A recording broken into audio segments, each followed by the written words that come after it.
പരിശീലനം കഴിഞ്ഞ് ലോക്കർ റൂമിലേക്ക് തിരിച്ചെത്തിയ സ്നൈഡർ കണ്ടത് തന്റെ കാലിയായ ലോക്കർ ആയിരുന്നു. ആരോ തന്റെ ജെയ്സിയും ബൂട്ടുമൊക്കെ നിലത്തോട്ട് വലിച്ചിട്ടിരിക്കുന്നു. ഏറെ സങ്കടത്തോടെ സ്നൈഡർ അന്ന് ക്ലബ് പ്രസിഡന്റ് അടുക്കിലേക്ക് വിവരം പറയാൻ പോകുന്നുണ്ട്. എനിക്ക് നിന്റെ പരാതി കേൾക്കാൻ സമയമില്ല.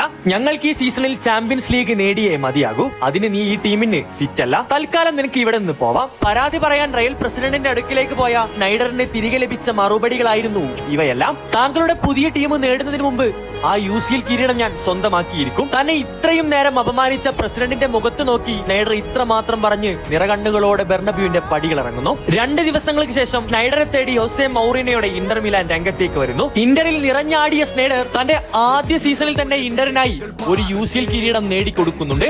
അതും തന്നെ എന്ന് ആട്ടിപ്പുറത്താക്കിയ അതേ ബെർണബ്യൂ സ്റ്റേഡിയത്തെ സാക്ഷിയാക്കിക്കൊണ്ട്. അവർക്കുള്ള മറുപടി ഇവിടം കൊണ്ടൊന്നും അവസാനിച്ചില്ല. മത്സരശേഷം കിരീടവുമായി സ്നൈഡർ തന്റെ പഴയകാല ലോക്കർ റൂമിലേക്ക് ചെല്ലുന്നുണ്ട്. കാലിയായ തന്റെ ലോക്കറിൽ കിരീടം വെച്ചുകൊണ്ട് അദ്ദേഹം ട്വിറ്റർ